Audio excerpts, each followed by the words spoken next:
Alumnos, muy buenos días, bienvenidos. Continuamos con nuestras sesiones de historia. En la sesión número 3 vamos a hablar de la expansión europea. ¿Qué es lo que debemos de conocer acerca de la expansión europea? Conocer por qué se produce la expansión de los europeos, cuáles son las causas o los factores que van a originar la expansión europea, qué buscaban los europeos en sus viajes, por qué se inician entonces las expediciones ultramarinas.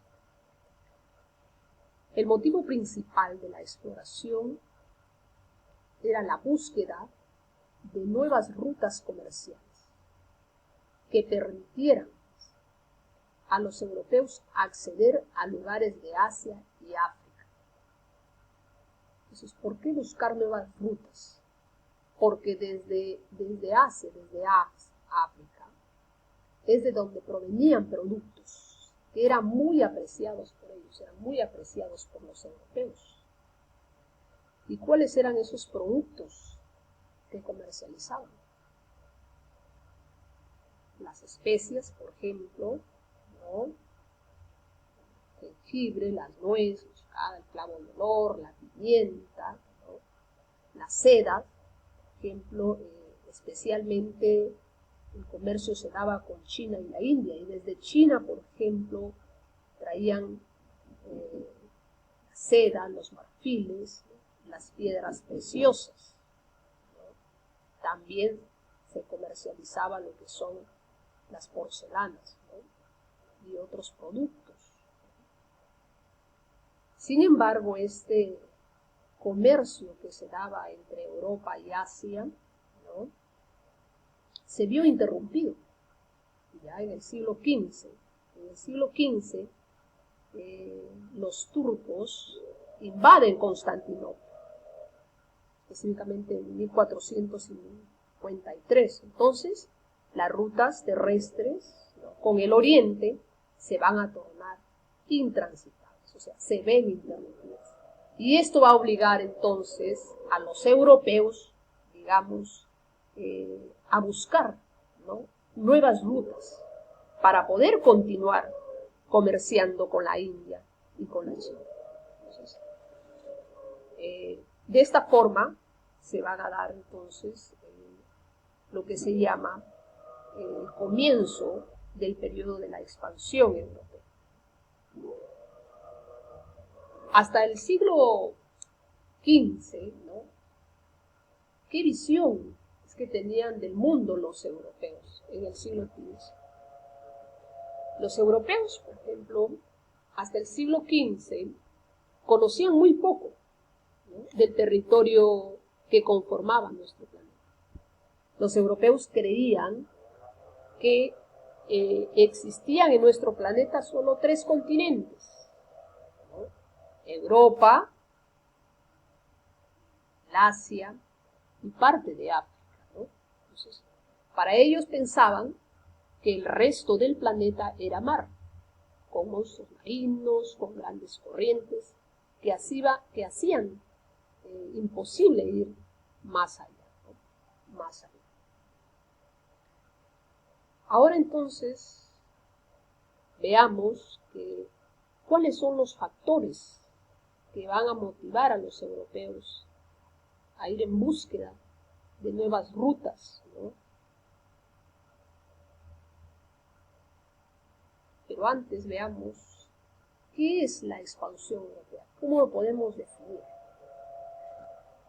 Es un proceso que se gesta en Europa desde el siglo XV en adelante, hasta el siglo XVIII, y que se caracteriza principalmente por el descubrimiento de nuevas rutas comerciales, nuevos territorios, ¿no? Y esto es gracias a una serie de viajes de exploración. Entonces, mediante los viajes de exploración, los europeos, por lo tanto, comienzan a extender, ¿no? Su poder, su poder e influencia sobre el continente asiático, sobre África y sobre América. Veamos entonces ahora cuáles son esos factores que influyen en la expansión europea. Factores políticos, ¿no? Veamos, el primer factor político es la unificación. Fue el interés de los monarcas unificar territorios, ¿no? El deseo de los monarcas de expandir sus dominios, ¿no? Y así poder obtener, ¿no?, nuevas materias primas. La rivalidad política y económica entre los estados europeos por querer convertirse, ¿no?, en la mejor potencia mundial. Los nuevos estados nacionales, es decir, los reinos con más poder económico y autoridad, fueron los que van a impulsar la expansión europea, tales como, por ejemplo, los reinos de Inglaterra, de Francia, de Portugal y España, ¿no?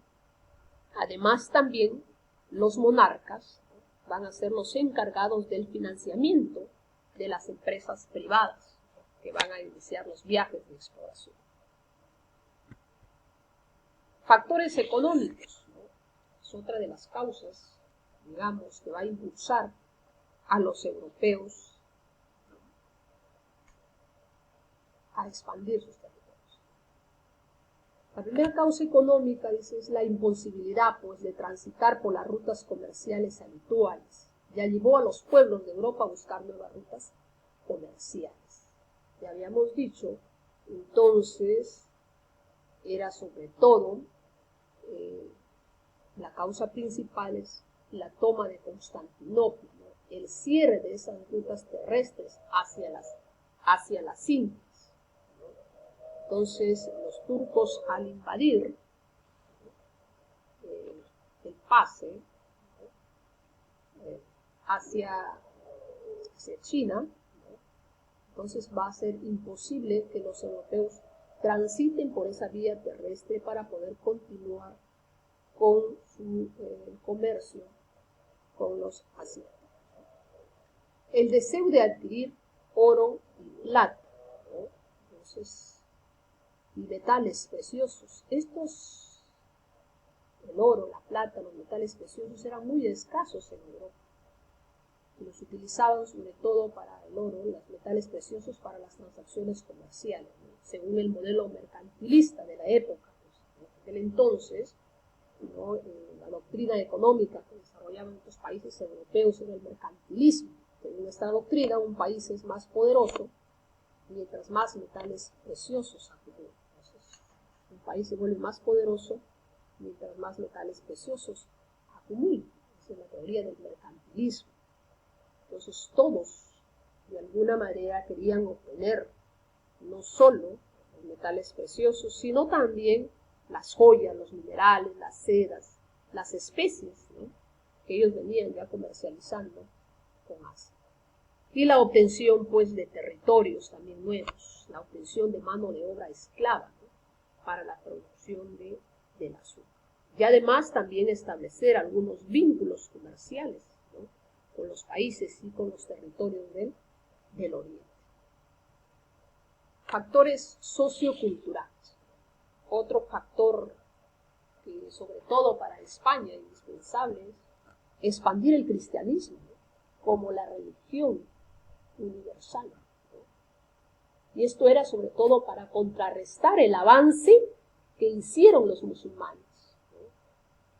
Entonces, catolizar las regiones más remotas de Europa, su objetivo. La expansión de las ideas humanistas, ¿no? Esto, entonces, es las nuevas ideas, los nuevos conocimientos, ¿no?,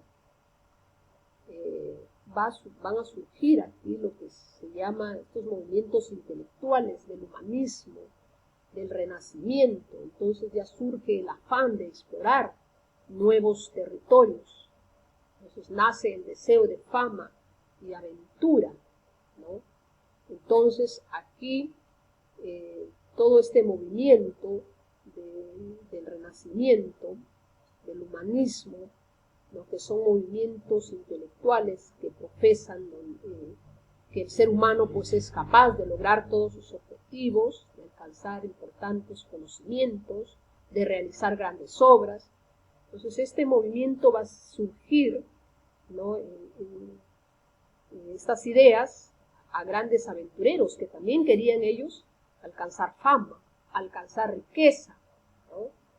Entonces, y esto hizo que quisieran pues aventurarse a explorar nuevos mundos, nuevos territorios también para poder enriquecerse. Entonces, las nuevas ideas, los nuevos conocimientos y los nuevos inventos va a favorecer también estos viajes de exploración. Importante aquí también que ya a partir del siglo XV, pues hasta allí ya hubo adelantos científicos, ¿no?, que también es considerado como un factor tecnológico, ¿no?, sobre todo en el área de la navegación, ¿no? Por esto es que se permitió de alguna manera la navegación y las embarcaciones ya van a poder soportar las largas travesías y de alguna manera lograr una mejor orientación. Entonces, el desarrollo de las técnicas de navegación, ¿no?, tal es el caso, por ejemplo, de la carabela, ¿no? La carabela, que es una embarcación pequeña, ¿no?, que necesitaba de menos tripulación. Entonces, gracias a sus velas cuadrantes, aprovechaban la energía y el viento, ¿no? Entonces, la carabela, una de las embarcaciones, fue la protagonista, digamos, de los viajes de exploración del siglo XV. Pues tenía gran capacidad de carga, era fuerte y fácil también de manejar, ¿no? Lo que permite de alguna manera, lo que permitió llevar, ¿no?, en adelante largos viajes. El desarrollo de la cartografía, también muy importante, los llamados portulanos, ¿no?, los portulanos, que van a hacer las cartas de navegación, ¿no?, que mostraban los accidentes geográficos, también ayudaban a eliminar los riesgos en la navegación costera. Entonces, los portulanos, ¿no?, el desarrollo también de la cartografía. La brújula. Entonces, la brújula también, ¿no?, fue un invento, sabemos que uno de los inventos inventado por los chinos, la brújula, ¿no? Luego ya los árabes la trajeron a Occidente, ya, y en el siglo XIV los europeos ya la perfeccionaron, ¿no?, colocándola sobre un eje de metal para poder facilitar su oscilación. Entonces este instrumento de la brújula sirvió de alguna manera como para orientarse, ¿no?, gracias a una aguja imantada que siempre apuntaba hacia el norte, ¿no? Y los portulanos, por otro lado, ya les dijimos los portulanos. El astrolabio también, que es un instrumento que se utilizaba para medir la altura de los astros, ¿no?, sobre el horizonte y determinar la posición de la nave.